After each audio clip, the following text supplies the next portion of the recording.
All right, call I'm going to right now is titled a Keep the Peace. I'm pretty sure I've done at least one of these with you guys before.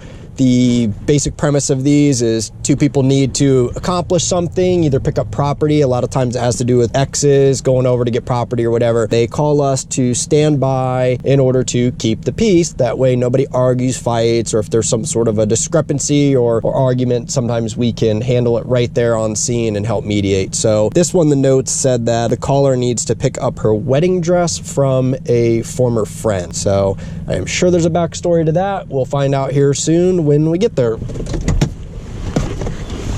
Hi, you called? Yeah. So it's right over there, the house. I just wanted to speak to an officer before going over there first, like having the escort. No problem. So what it is my wedding dress is in that house. Okay. It's just a friend that I had my dress at their house. Okay. There was an argument Monday, and I told her that I would just have my fiance come pick it up during the week. That I will give your maid of honor your dress whenever I decide to. Okay. She said maybe I'll give it to her Friday. I don't know. Now it's my wedding dress. It's not right. So well, let me ask you this real quick. Why was it there in the first place? Was she going to do something to it? Holding it. Okay, but she wasn't going to do like alterations, because I'm just trying to pre-plan if her thing is, oh, hey, I was doing alteration, no, she owes me money, whatever. I have pictures of my dress at the alterations place. Okay. I even have messages with the bridal shop. Okay. But I'd rather just go get it. Go get it. Okay. Just rip the Band-Aid off and just... Yep, that's fine. Do you think she is home right now? Someone should be home. All right, well, let's head on over there. I'll follow you. All right, so we'll see what the other half has to say about this. I mean, I can't really see much of an argument, but people are funny about this stuff. I didn't think she would be this immature because she's a 58-year-old woman, but I did text her just early to make her aware I was coming by with law enforcement. Okay. And neither car is here. If you can come with me, I'll try knocking on the door. But I'm assuming that her and her partner left so that I wouldn't be able to retrieve the dress. If you have her phone number, what I'll do is I'll give her a call as well while we're here and see if we can get them to come back and resolve this. There as well. And her son's girlfriend lives in my apartment. Okay. And she knows where I live as well. If I were to walk out tomorrow and I had a flat tire or, I mean, what I tell everybody with things like this is, unfortunately we don't have crystal balls. We can't pre-plan the what ifs, because there's a million of those scenarios, but we would deal with it when the time comes. If you came out and you had flat tires, then same thing, like you have all of this documentation, you have everything, you would call us. We'd come out, we'd take a report, and, we'd document it accordingly. I can't necessarily blame it on them specifically, even though probably they did it, I probably know they did it. It's just more of what we can prove. What's the phone number? At the tone, please record your message. Hey, Terry, this is Officer Moria with the Clearwater Police Department. I'm giving you a call in reference to this situation with your former friend, Jennifer, and the wedding dress. We're here at your house, trying to get this resolved as quickly and easily as possible. At this point, from what I've seen through the messages that have exchanged, I know you're in possession of the dress. If you continue to hold it from her, you will be charged with theft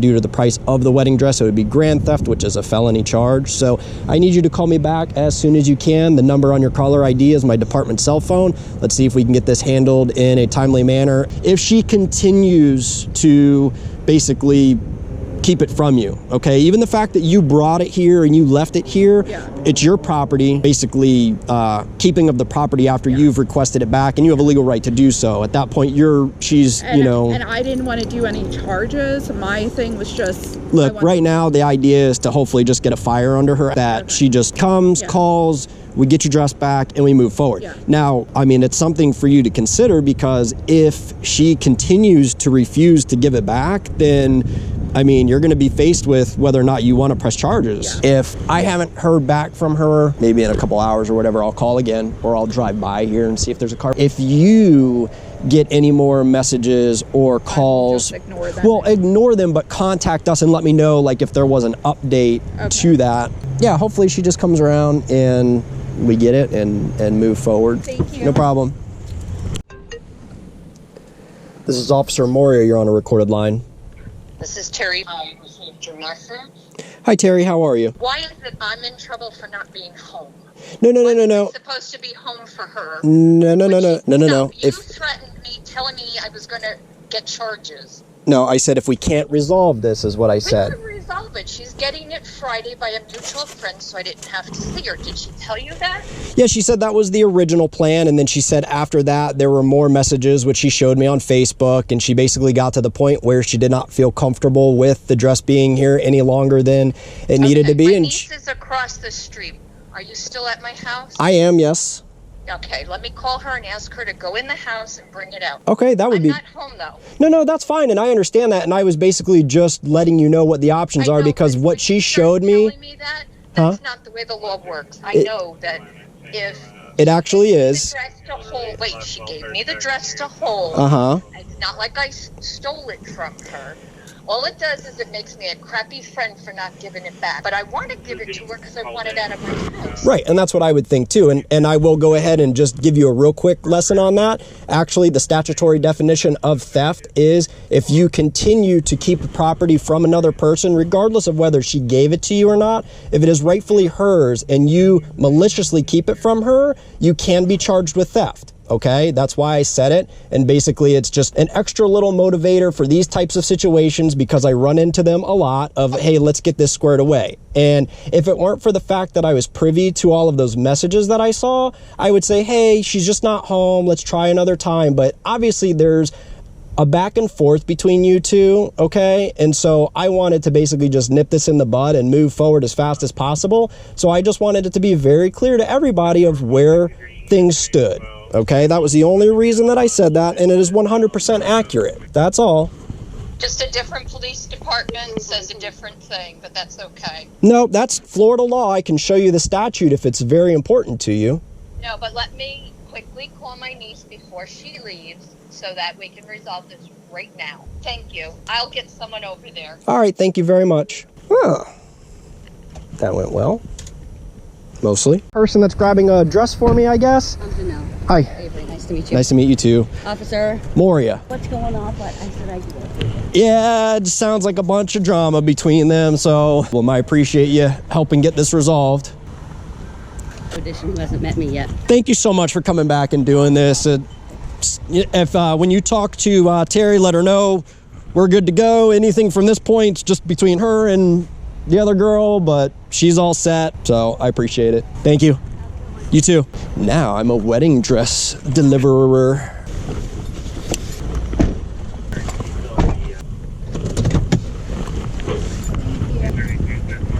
Not a problem.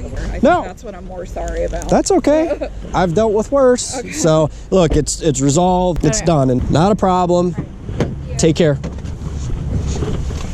So, quick recap on that. I'm sure you guys got the gist of it. Friends not getting along. There was property left at one of their houses. We had to retrieve it. So what you saw up to this point was the exchange of that. The huge difference between an uninvolved party, somebody who doesn't really have an emotional fight in the game, so to speak. That lady came up, shook my hand, hey, I'm really sorry about this, I don't even know what's going on. She didn't care, got the dress, moved on. And that's kind of why we get involved in situations like this. It's as silly as some people might think this is for the police to have to be involved. This is a perfect example of where we're talking grown adults, like grown adults, okay? And they could not handle this situation without verbally attacking each other on Facebook and text messages and stuff that I read off camera. And that's just how it is. There's emotion involved. A lot of people just can't handle that well, and that's why we get involved. So in this case, fortunately, we're able to get it resolved. Obviously, the woman was not happy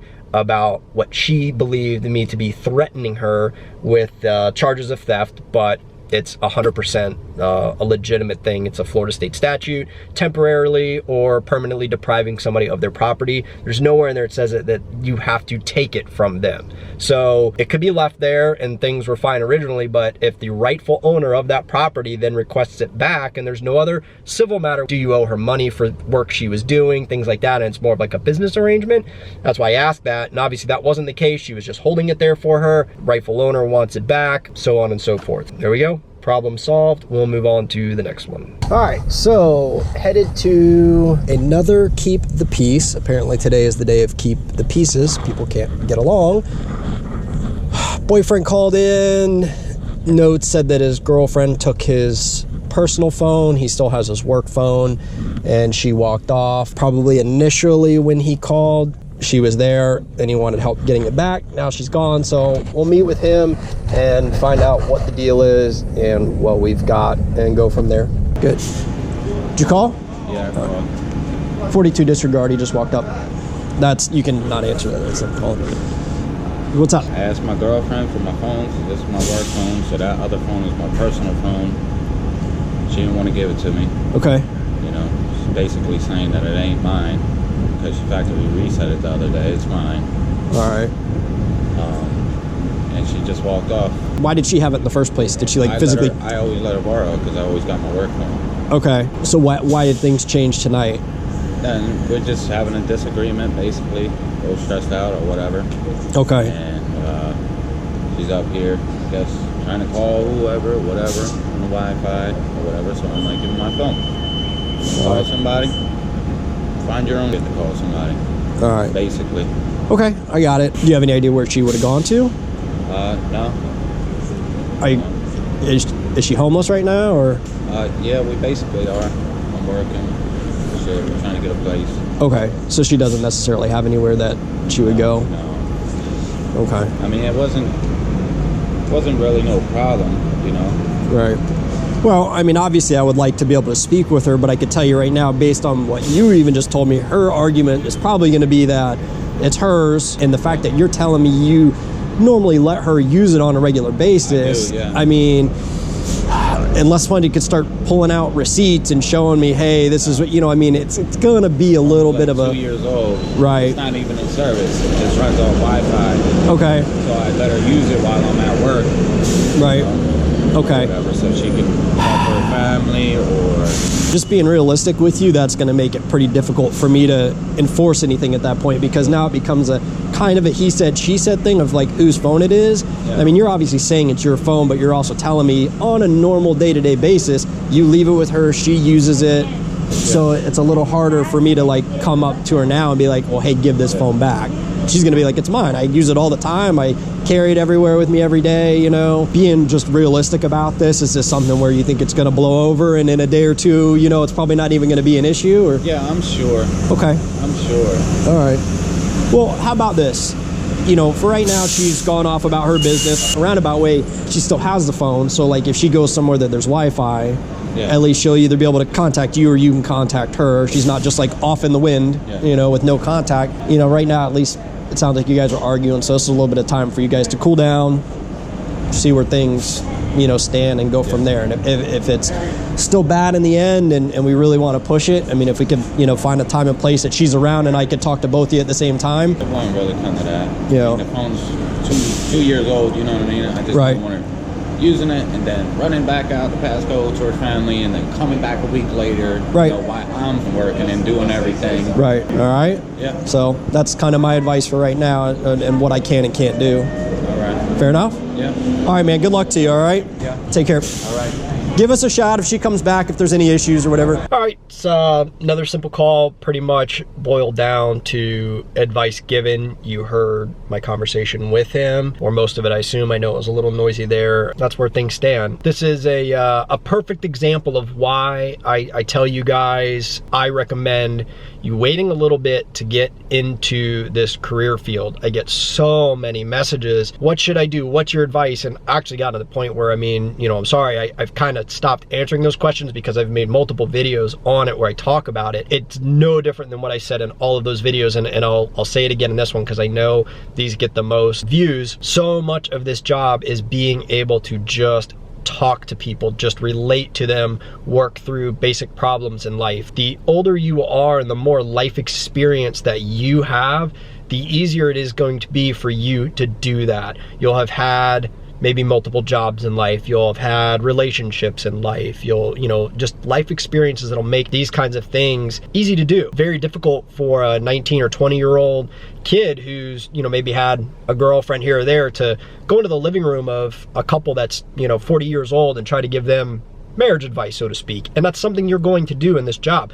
Like I've told you guys, and I'm sure you've seen in my videos, you will do more of these kinds of things than you will what you see on TV, some big crime drama investigation or anything like that. And even in those types of situations, you have to be able to interview people, you have to be able to relate to them, talk to them, and get the information you need for those kinds of investigations. So this is a perfect example, like I said, guys, of why I suggest waiting a little bit. Maybe your mid-20s, 24, 25, pretty good age. You've usually had a little bit of life experience at that point.